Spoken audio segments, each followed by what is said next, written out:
Aujourd'hui, on va désacraliser la gigue de chevreuil. On va faire quelque chose de facile, rapide et bon surtout. Allez hop, c'est parti. Le plus simple possible, c'est qu'on va juste suivre les muscles avec un couteau bien aiguisé. Là, on suit la veine.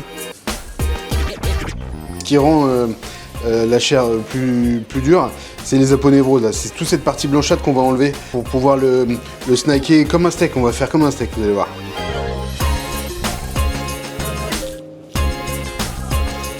Le but, c'est respecter le produit au maximum. C'est juste suivre les muscles. Je suis avec mon couteau et je détache. Tac, je glisse mon couteau, je décolle et après, je suis. On va juste le diviser en deux comme si vous faisiez un steak.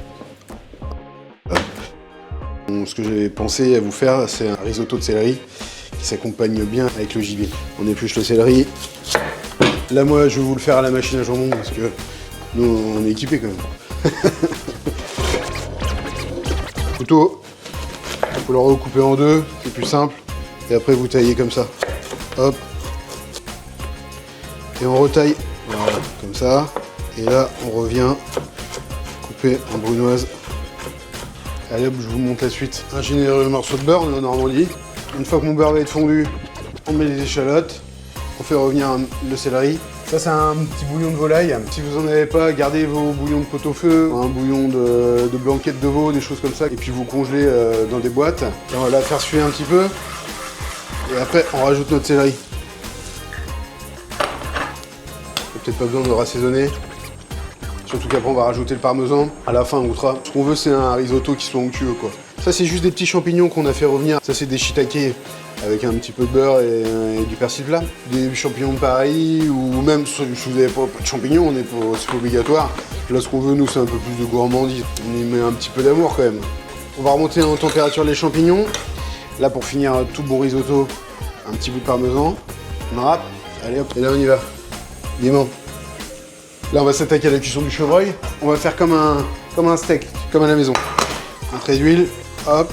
On a quelque chose quand même d'assez fin. Donc on va cuire ça rapidement. Une fois que l'huile est assez chaude, un petit carré de beurre. Une fois qu'il crépite plus, c'est qu'on est à la bonne température. On entend encore un petit peu chanter. Dès qu'on n'entend plus, paf, on y va. On va venir saler, légèrement. Et toujours pour le goût, on va mettre un petit peu de romarin. Là, il y a un petit peu d'ail.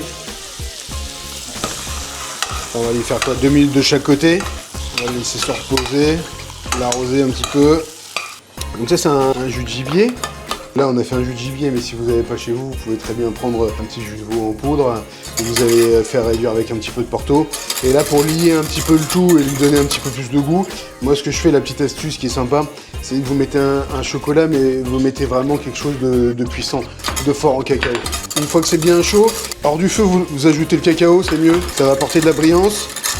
On va râper un tout petit peu d'orange pour lui donner de la fraîcheur. Notre steak de chevreuil est prêt. On va juste le faire fumer. Ça, normalement, il y a beaucoup de gens qui connaissent. Ça, c'est un peu le poivre du pauvre, du genévrier. Donc là, le steak, il est encore bien rosé. Nous, on a une cloche. Mais vous pouvez très bien faire ça dans une grande cocotte en fonte avec un couvercle. Ce qu'on veut, c'est que ça fume. Et ça va nous dégager de l'odeur. Ça va apporter un petit goût sympa qui change un petit peu, quoi. Et on laisse 2 minutes fumer. Sympa ça, non?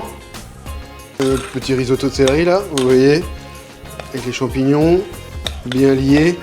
Le fameux steak de chevreuil fumé au genévrier. On a quelque chose vraiment de rosé, de saignant. Et là, on va napper généreusement la viande. Ça, c'est du chiso pourpre. Là, on met juste un tour de moulin à poivre, et puis il n'y a plus qu'à déguster. J'espère que cette recette vous a donné envie. Surtout, ce que j'avais envie de vous transmettre, c'est faire quelque chose de simple et rapide. Oui, on a une gigue de gibier, mais on peut faire quelque chose de rapide et super sympa.